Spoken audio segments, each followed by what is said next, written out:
smile. That ought to melt them. You're the biggest hypocrite I ever saw. You don't like them and they don't like you. We don't let each other know it. That's called society. Well, mealy mouth is what I call it. Trying to make them forget something, it isn't easy. This little community has a long memory. My shameful birth. Alexander Hamilton was illegitimate, and nobody tried to wash his face in public. She didn't live in Jefferson, Mississippi.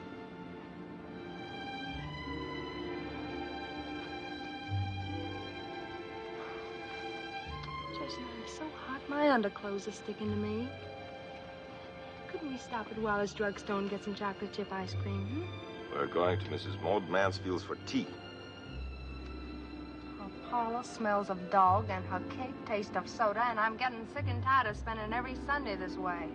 You're going to live in this town, and you're going to be accepted in this town. That's one thing I'm going to do for you, whether you like it or not. Thank you very much for nothing whatsoever. And don't forget to ask after her asthma. Asthma? Everybody knows she gets that wheeze from drinking too much bourbon, and she does drink it out of a prescription bottle. No sprawling and no smoking. I've lived in this town for 70 years. I was here before they had pavements or taxes or mayors or aldermen. I've seen them rise and I've seen them fall. I tell you, the Compsons are in the dust. And you aren't going to raise them up by sweating and working in that general store. And you get your stepbrother off that porch and put him to work. And marry yourself some healthy stock. Mama takes a real interest in you. We all do. But I'm going to scold you, Jason. You don't come here often enough. Well, I'm afraid I wouldn't be very good company. I'm something of a solitary, Miss Effie. Oh, but that's wrong. That's hiding your light under a bushel. You ought to get married, Jason. I'm telling you. Mrs. Mansfield, my stepfather used to say a man is the sum of his misfortunes. Well, I think I'll go along just adding mine up. Mama has advice for everyone. The only problem she hasn't solved is me.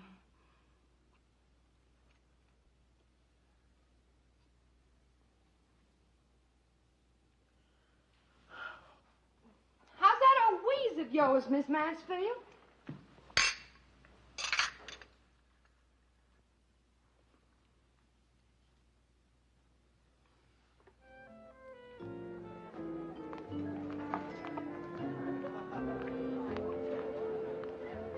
Oh, you sitting opposite me in an ice cream parlor.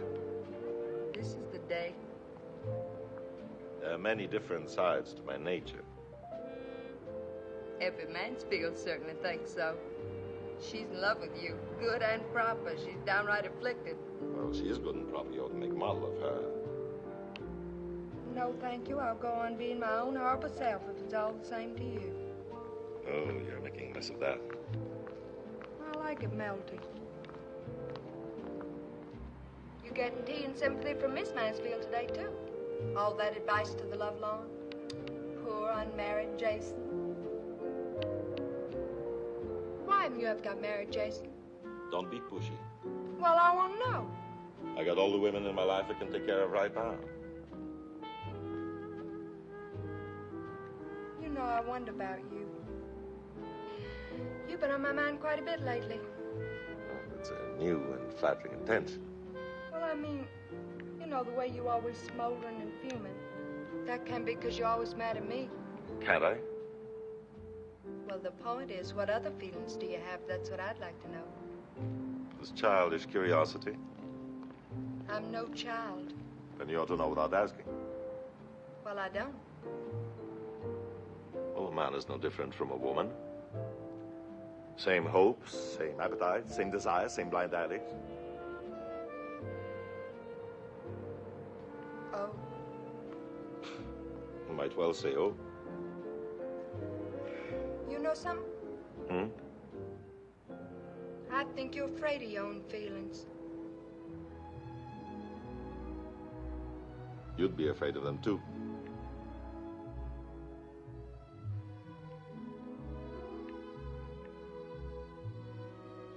You know, this is the first time we ever talked. It's the first time you weren't just terrible Jason telling me to go to school or something. I guess I forget that you're still a young man. Comparatively. And funny thing is, I guess some human creature could even be in love with you. There's hope for me yet. Of course, I can't imagine you being in love. Can't you?